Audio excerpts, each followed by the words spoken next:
Today is November 25th, 2020. Trump kind of concedes the election. Joe Biden starts to pick his cabinet, and we discuss the election of 1876.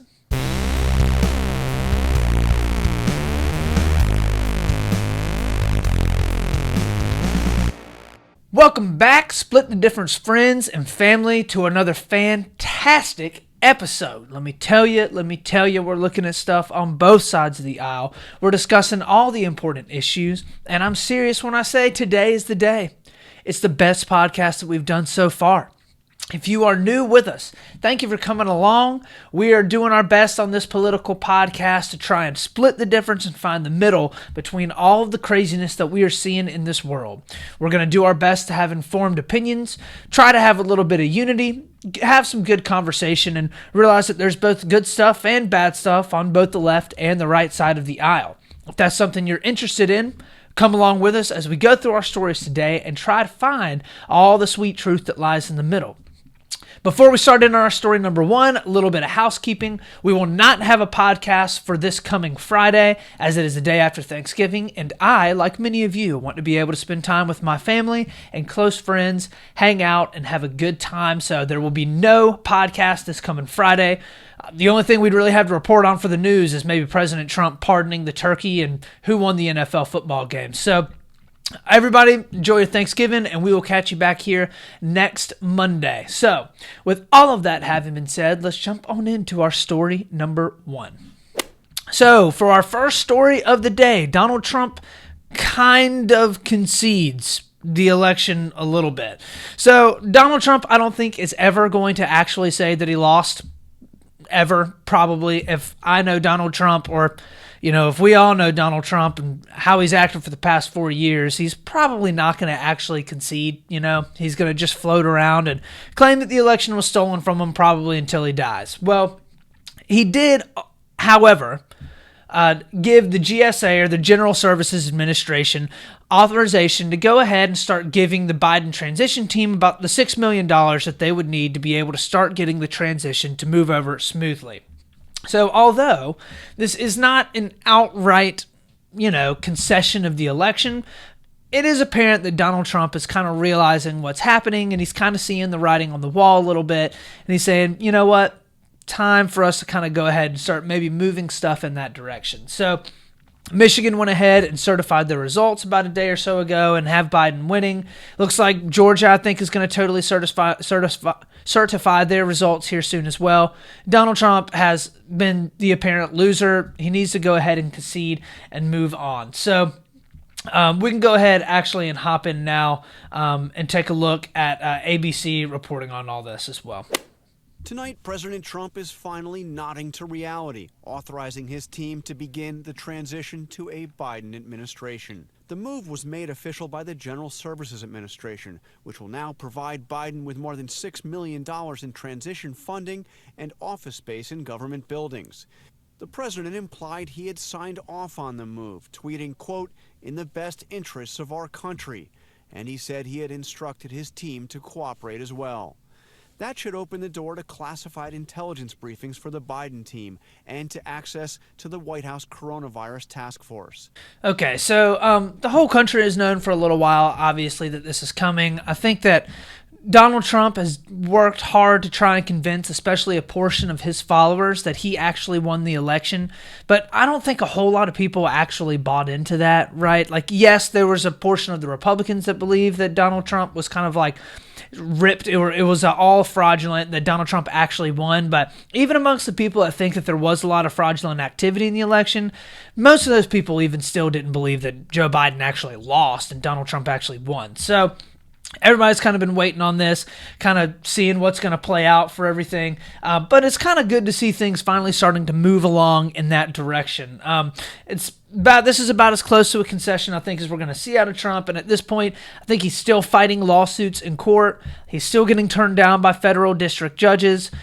He's still kind of making a little bit of an embarrassment of himself, especially Rudy Giuliani, which has been an incredible fall from grace for him. So His legal team, I think, is going to still continue to try and prove fraud. Donald Trump has made a couple of different hints over the past couple of days that, like, he still thinks that there's a chance for him to be able to prove that there was a bunch of electoral fraud and stuff like that. So we'll have to see how all that kind of ends up starting to play out over the next couple of weeks. But I don't think that it's going to end up having any type of real life consequences into what all's going on right now. I don't think that we're going to see the election results flip in Georgia, in Pennsylvania, in Michigan, or Arizona, and Nevada. Like, you're not going to see any of that happen. Donald Trump lost. It's time for him to move on. It's time for the country to move on as well.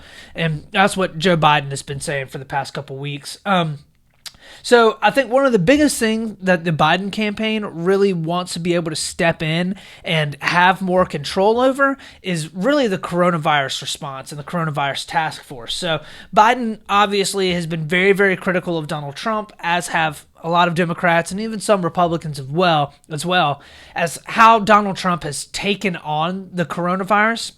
And a lot of that has to do with how the coronavirus task force, which is headed up by Mike Pence, has handled certain things like getting PPE out to the vast majority of the country, like how they're handling the vaccines and what's going to happen with that. And Joe Biden is basically stepping in and saying, look, we need to have some insight into how all this is happening so that when, January 20th rolls around, we can hit the ground running and make sure that things are taken care of.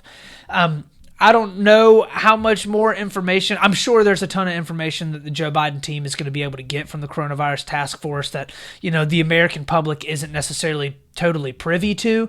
But that's been the huge hitting point from the Biden campaign team, and saying that Donald Trump is stalling all this, and it actually is going to end up having much more detrimental effects to the American public because the Biden team isn't prepared to be able to take on the coronavirus in the way that they should, because Trump hasn't authorized the GSA to give them money and transfer over confidential documents and whatnot. So a lot of that, I think, is overblown. Like, I think the Biden team and Democrats are going to be able to get in there and handle things properly from now until January 20th. They still do have plenty of time to be able to make the transition properly.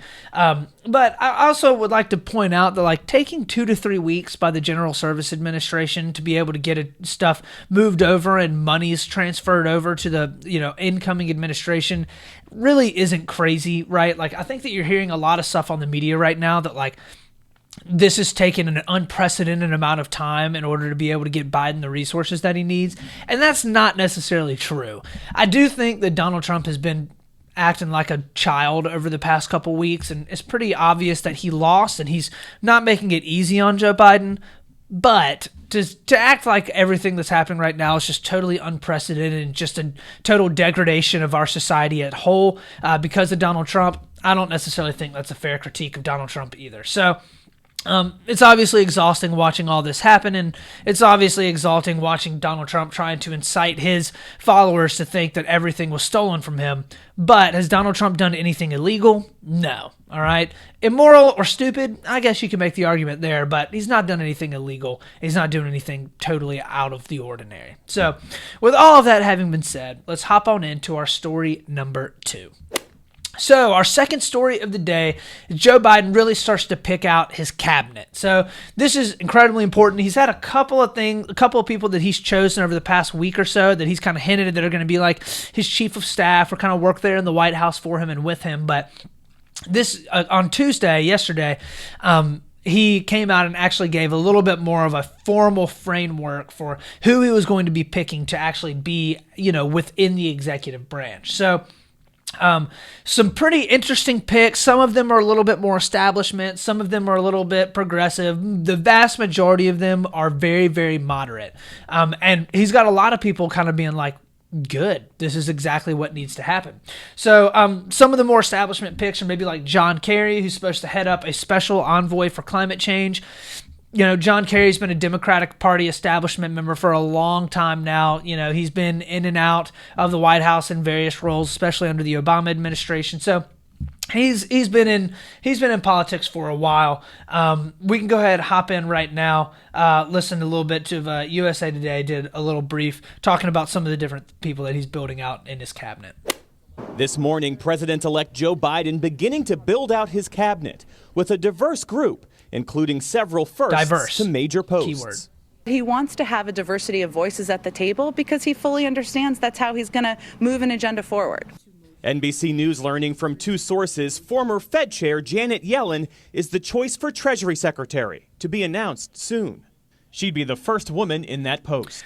Right. So you'll notice the first things that they're hitting right off the bat is diversity. And that's been the big push from Democrats for a long time now, and everybody kind of knows it. But the big thing, I think, that Joe Biden, especially with choosing Kamala Harris as his vice president, her being a black woman, very, very important. And a lot of the progressives have really, really been pushing for there to be a lot more diversity in the White House, especially amongst women and certain minorities. So, he picked a couple of different people. So the first female director of national intelligence, and Avril Haines, the first Latino and immigrant secretary of Homeland Security, and Alejandro Mayorkas. You heard there also Janet Yellen, which I'll get into a little bit more. But he's kind of going through and picking some first female that's been in certain positions, or the first, Latino person that's been in certain positions. And all of this is a direct play at the progressives. And he's doing this very purposefully. But the interesting thing is he's kind of putting more moderates in these positions.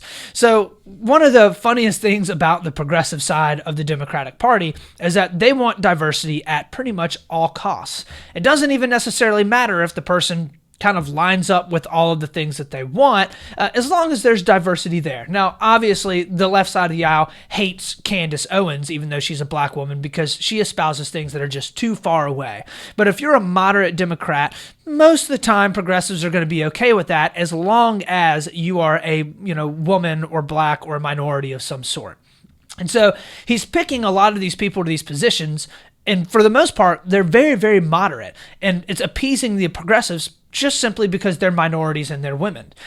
You'll notice how earlier, when he was picking a couple of different people to fill out some of his chief of staff and some people that would be working and advising him, they were all Democratic establishment, moderate Democrat white men, right?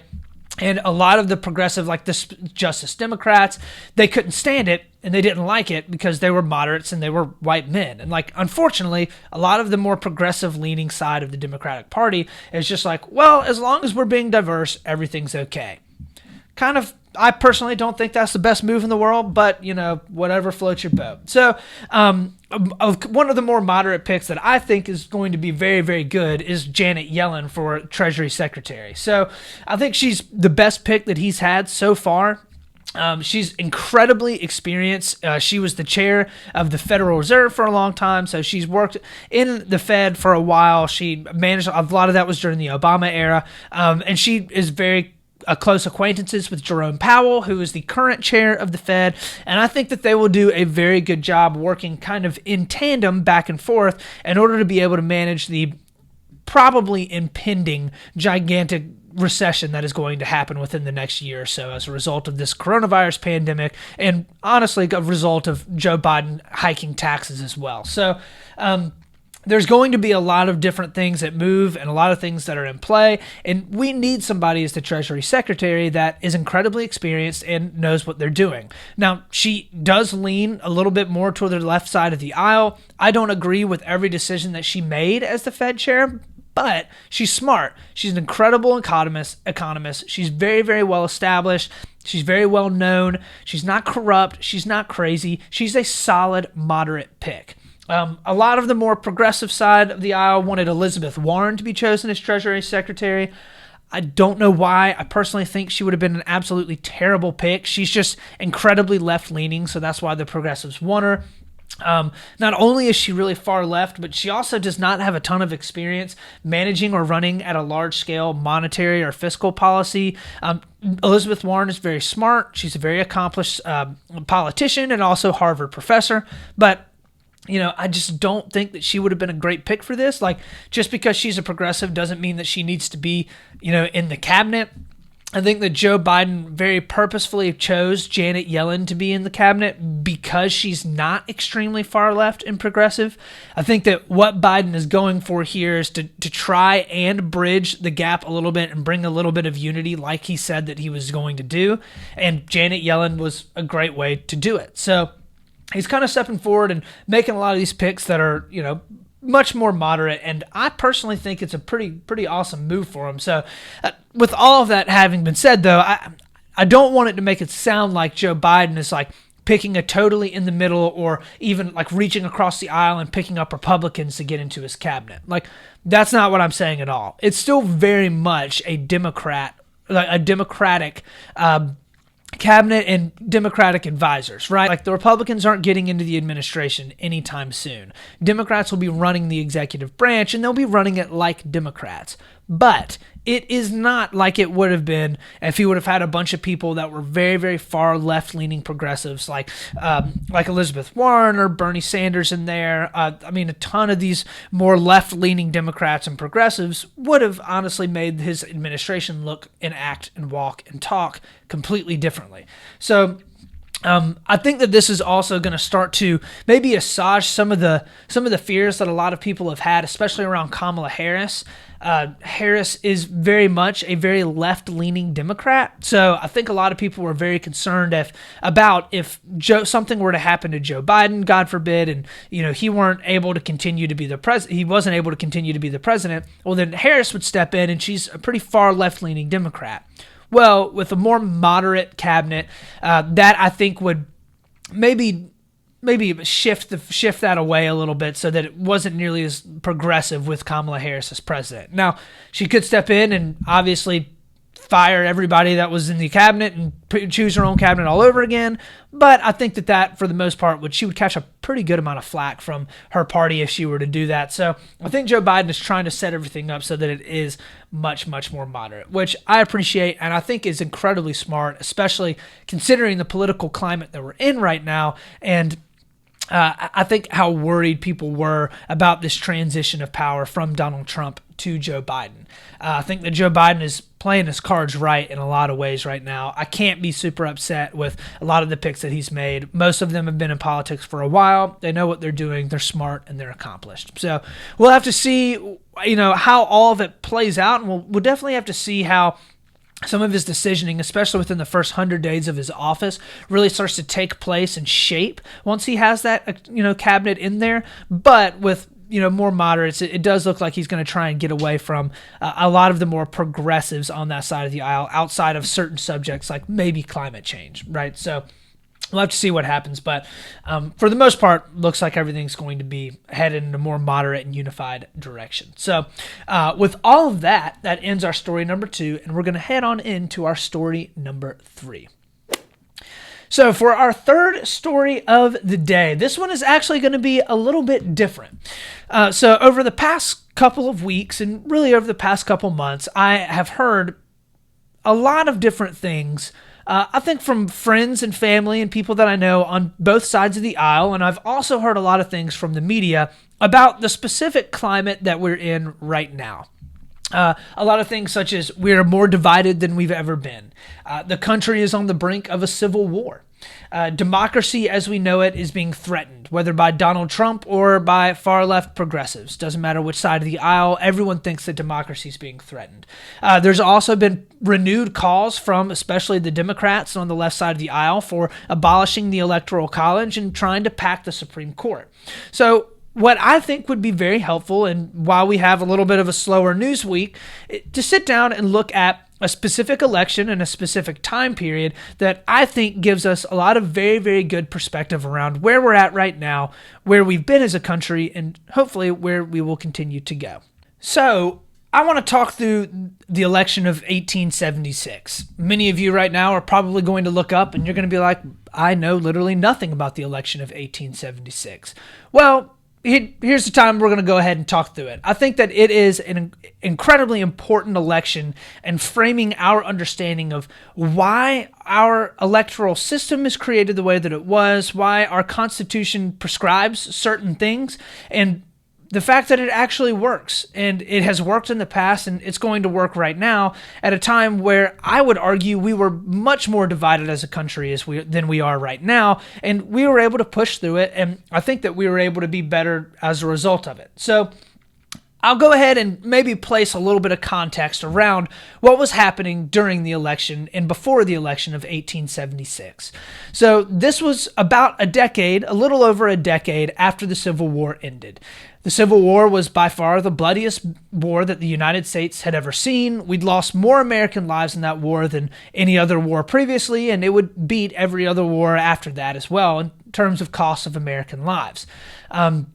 There were brothers fighting against brothers, families fighting against families, and all of it centered around the incredibly abhorrent institution of slavery. Whites owning blacks across the country and across the South, but a group of the states in the southern part of the United States decided to rise up and to fight against the North in order to be able to keep the institution of slavery alive. Well, following Abraham Lincoln's murder, his assassination in 1865, Andrew Johnson, a Democrat, stepped into office and did a very, very poor job of leading the country because he honestly didn't have much of a problem with slavery, and for the most part, he wanted blacks to be subjugated continually. He was impeached, he did a horrible job as president, and the United States needed a lot of coming together, and they needed somebody to step up and lead the country well. Well, in steps Ulysses S. Grant. Ulysses Grant, personally, I think was one of the better presidents that the United States has had, and he stepped in at a time when we absolutely needed him most. He was a Republican through and through and fought very, very hard in the Civil War to be able to fight against slavery. He couldn't stand slavery. He was an abolitionist through and through, and he wanted very much so to be able to see blacks come into a place where they were educated, where they were productive members of society, and they weren't subjugated and they weren't oppressed. So for the entirety of the 8 years, the 2 full terms that Grant was in office, he worked very hard to make sure that happened. He worked alongside Frederick Douglass and other prominent black leaders to make sure that blacks could be elected to office in the South, whether it was senatorial races or races in the House of Representatives. And through all of it, I think that he did a pretty good job of trying to get more, blacks educated and into positions of power. Well, one of the huge and growing problems, especially in that 8 years that Grant was in office, was the rise of the Ku Klux Klan and the Red Shirts and other various awful white supremacist domestic terrorist organizations. They were, absolutely running rampant throughout the South, burning black people alive, murdering people, lynching people, horrible and completely unspeakable things, right? Well, Ulysses Grant wanted 100% for that to be gone. So he worked very hard to try and, get rid of that as much as possible through the use of federal troops. Well, that created a huge divide, especially within the Republican Party, which was the anti-slavery party. The Republicans were split. Did they want to continue to have Reconstruction principles there, where federal troops were stationed in the South and protecting black people? Or did they want to be able to pull those federal troops out and hopefully allow the southern states to be able to feel like they were actually part of the Union again? And this caused a huge divide within the Republican Party and a huge divide within the nation. And I think although we look back on the United States coming out of the Civil War and we think that, all right, the war was fought and it was over, it ended in 1865 and that's when things ended. That's not necessarily true. The Civil War kind of ended up going on for a long time after 1865, but it was more of kind of just a Cold War, right? In some ways, it was political. In other ways, it was people actually going and being lynched and horrible stuff happening. Brave men had to step up in order to be able to protect people that now had citizenship in the United States that once didn't have that before. So in steps the election of 1876. The United States was still incredibly divided. You had not just the Southern Democrats that felt like Reconstruction needed to end, but you also had a portion of more moderate Republicans that also believed that Reconstruction needed to end. Even though the Republicans were the ones that fought to be able to end slavery, there was still a portion of the Republican Party that was incredibly racist and, for the most part, didn't want to see blacks rising to positions of power.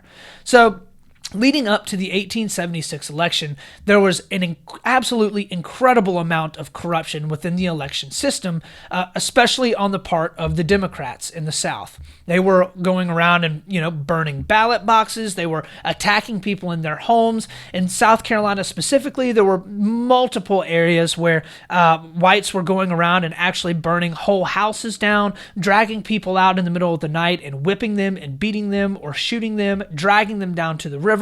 Horrible acts of racism that were committed all over the South, and it was done to be able to convince the blacks to not go and vote at all. They knew that all of the black population would go and vote wholeheartedly for the Republicans. Rutherford B. Hayes, who was running on the Republican ticket in 1876, was a thorough abolitionist, and it had been endorsed by Ulysses Grant, who was, in a lot of ways, just as popular as Abraham Lincoln was for the vast majority of the African American community in the South. So, all of this horrible corruption was happening all throughout the country, and it was all happening leading up to probably one of the most important elections within the United States history. So that gets up to Election Day, and it looks like the Democrat, his name was Samuel J. Tilden, was going to win. He had an incredibly strong lead in the very beginning, was winning all the way across the country. He was governor of and from New York, and so he won New York handily, which at the time had an incredibly large amount of electoral votes compared to vast majority of other states. So Samuel Tilden eventually gets up, and after the election day, he has 184 electoral votes. Well, at this point in time, you needed 185 in order to be able to win. Samuel Tilden also had the vast majority of the popular votes as well. So Rutherford B. Hayes, having only 165 electoral votes at this time and not having won the popular vote, was presumed to have lost. However, there were 3 states that were still outstanding because of the incredible amount of fraud and distrust that had happened within the electoral system. And that was South Carolina, Louisiana, and Florida. All of them southern states that had had an incredibly large amount of horrible things done to blacks that were there that would have been voting Republican. So for weeks, they go back and forth trying to figure out who actually won the election. In South Carolina, specifically, Governor Wade Hampton III, or he claimed himself to be governor, stepped in as on the Democratic ticket and claimed that he won. At the same time, the Republicans stepped in and claimed that they won. So the state government within South Carolina actually split for the only time in history. Both governments were running simultaneously, a Republican-led government and a Democratic-run government at the same time, both claiming wholeheartedly that they won, and both claiming that the other side was doing unspeakable things in order to be able to corrupt the electoral process. While all of this is happening, they're still trying to figure out who actually won the state for the president and for the governor, and who the Senate and House of Representatives picks were going to be as well. So what ends up happening is they end up going into Congress and trying to figure out the best way to be able to figure out who won, right? Well, in order to do this, they created a totally bipartisan commission made up of 15 people. It was 5 Democrats, 5 Republicans, and then 5 people sitting on the Supreme Court. Fortunately, it actually ended up swaying 8-7 based upon the Supreme Court picks, which one of them, they ended up having 3 members of the Supreme Court that were a bit more conservative or Republican leaning, and then 2 of them that actually were on the more Democratic side of the aisle. This ended up swaying things so that the Republicans would have held the majority in the committee that was putting together how to be able to attack this voter fraud problem. Well, at the end of the day, all 3 of those states, Louisiana, South Carolina, and Florida, actually ended up going to Rutherford B. Hayes, who was the Republican, in an incredibly surprised turnout because he had an incredibly large black population, and the black population voted for the Republicans. In the original counting, that didn't happen because Democrats were literally burning ballots. So, why is all of that important? Well, if you do your math right, you figure out that Rutherford B. Hayes actually won 185 electoral votes compared to Tilden's 184. It was the closest electoral victory, the closest presidential victory that had ever happened, and Rutherford B. Hayes also lost the popular vote. So, What that tells me is that at a time when there didn't need to be a Democrat in the presidency, because Tilden himself, although he wasn't from the South and although he wasn't, someone that was going to be pushing for slavery to continue on, he was incredibly, soft on the Democratic Southerners is the best way to put it. And he wanted Reconstruction to end completely. And he wanted for the Southern Democrats to basically be able to run things and implement Jim Crow style laws all across the South. Rutherford B. Hayes, on the other hand, was an avid abolitionist and did not want for that to happen. At this point in time, we are by far literally the most divided that we could possibly be. And we had the vast majority of the country vote for somebody that would actually get in and be soft on slaveholders and incredibly racist people throughout the South. We needed the Electoral College system to work, and we needed it to work properly. Fortunately, it did. And Rutherford B. Hayes ended up stepping into the presidency and doing his best to be able to stop a lot of the racism that was going on. Obviously, he didn't do a perfect job, and Jim Crow laws ended up getting implemented, and racism still persists in the South. But without the Electoral College stepping in and allowing Rutherford B. Hayes to be able to win the actual presidency, I think the United States would be an incredibly different point in time right now. So when we're looking at and we're examining the elections that are happening currently, I think it's important to think back on history and to understand, well, there were times where things were much worse off, but the Constitution that our forefathers created and the system that we have right now is working very, very specifically to ensure that there isn't an incredible rise of power on one side of the aisle that would actually end up destroying the country in horrible ways. This is why it's important to not pack the Supreme Court. This is why it's important to keep the Electoral College the way that it is. And it's also important to be able to keep a little bit of perspective when you're looking at where we're at right now and hopefully where we can be in many, many years from now. So, with all of that having been said, let's end the show there on something that made me smile. So, something that made me smile this week is obvious. It's Thanksgiving. Thanksgiving is so much fun. All the delicious food, all the delicious sweets. We have good time with family, good time with friends, good food, good drink, good football, just good all the way around. Everybody loves Thanksgiving. If you are not American, I do have some non-American listeners, so if you're not American, I'm sorry that you don't get to come and celebrate Thanksgiving. We'd love to have you here anytime for Thanksgiving because it's a great time. But Thanksgiving is a wonderful holiday for us to be able to celebrate as Americans because it does in some way hopefully make you think about ways that you can give back and be thankful for the life that you've been blessed with. So with all that, we're going to go ahead and end the show there. Thank you for listening in. Make sure to check me out on all the funnest social media platforms, from Instagram at Split the Difference Podcast with 1 T, Facebook at Split the Difference, YouTube at Split the Difference, or on my website at splitthedifference.com. Go and check me out. Give me a like, a subscribe. Give me a review, 5 stars if you can, because all that stuff helps as much as possible. And always remember, guys, we're going to do our best to keep a level head, to totally be reasonable, and to always split the difference. This is Austin Taylor.